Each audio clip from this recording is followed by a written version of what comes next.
নমস্কাৰ বন্ধু বান্ধৱীসকল, আপোনালোকৰ বাবে আৰু এটা চাকৰিৰ খবৰ আহিছে আৰু এই খবৰটো আহিছে district health society Goalpara district ফালৰ পৰা। তো এই ভেকেঞ্চিসমূহ বিশেষকৈ কোভিড-19ৰ কাৰণে আৰ্জেণ্ট ৰিকুৱাৰমেণ্ট আহিছে গ্ৰেড 4 পোষ্টৰ বাবে।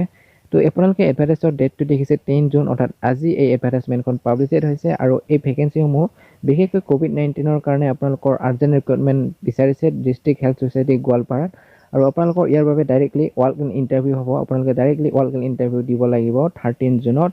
তো আপোনালোকে ইণ্টাৰভিউটো দিব পাৰিব আৰু এই ভেকেঞ্চিসমূহ বিশেষকৈ ক্লিনাৰৰ বাবে আহিছে। ক্লিনাৰ পোষ্টত আপোনালোকৰ টোটেল ভেকেঞ্চি আহিছে 36টা আহিছে আৰু আপোনালোকৰ কোৱালিফিকেশ্যন বিচাৰিছে আপুনি 8 পাছ কৰা হ'ব লাগিব, লগতে আপোনালোকৰ ৱৰ্ক এক্সপিৰিয়েঞ্চ আপোনালোকৰ থাকিব লাগিব ক্লিনাৰ হিচাপে কাম কৰা, তেতিয়া আপুনি এই পদসমূহত এপ্লাই কৰিব পাৰিব আৰু আপোনালোকক মান্থলি দিব 15,000 কৰি।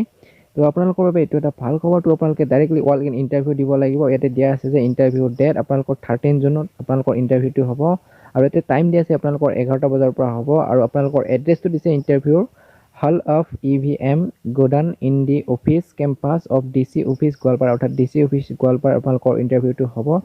আৰু ইয়াতে আপোনালোকৰ ৰেজিষ্ট্ৰেশ্যন টাইমটো দিছে 9টাৰ পৰা 10:50লৈকে আপোনালোকৰ ৰেজিষ্ট্ৰেশ্যন হ'ব। তো আপোনালোকে যদি ক্লিনাৰ পোষ্টৰ প্ৰতি ইণ্টাৰেষ্ট, তো আপুনি যদি কোভিড-19 ডিউটিৰ কাৰণে আগ্ৰহী প্ৰকাশ কৰা, তেতিয়াহ'লে আপুনি এই পদসমূহত এপ্লাই কৰিব পাৰিব। তো আপোনালোকে দেখিছে টোটেল ভেকেঞ্চি আপোনালোকৰ 36 আহিছে ক্লিনাৰ পোষ্টৰ বাবে। আপুনি যদি 8 পাছ কৰিছে আৰু আপোনাৰ যদি ক্লিনাৰ হিচাপে কাম কৰাৰ অভিজ্ঞতা আছে, তেনেহ'লে আপুনি এই পদসমূহত এপ্লাই কৰিব পাৰিব আৰু আপোনালোকৰ কোনো ৰাইটেন এক্সাম নহয়, ডাইৰেক্টলি আপোনালোকৰ ৱাক ইন ইণ্টাৰভিউ হ'ব 13 জুনত। তো আপুনি এই পষ্টসমূহত যদি ইণ্টাৰেষ্ট আছে, তেনেহ'লে আপুনি এই ইণ্টাৰভিউটো দিব আৰু আপুনি ক্লিনাৰ বাবে আপুনি ইলিজিবল হ'ব পাৰিব। তো আপোনালোকৰ বাবে এইটোৱে ভিডিঅ' আছিল। তো আপোনাৰ যদি এই ভিডিঅ'টোৰ দ্বাৰা সহায় হৈছে, তেনেহ'লে আপুনি ভিডিঅ'টো লাইক কৰিব, শ্বেয়াৰ কৰিব আৰু আগলৈ এনেধৰণৰ ভিডিঅ' পাই থাকিবলৈ হ'লে চেনেলটো ছাবস্ক্ৰাইব কৰি লগতে থকা বেল আইকনটো প্ৰেছ কৰি থ'ব নাপাহৰিব। ধন্যবাদ।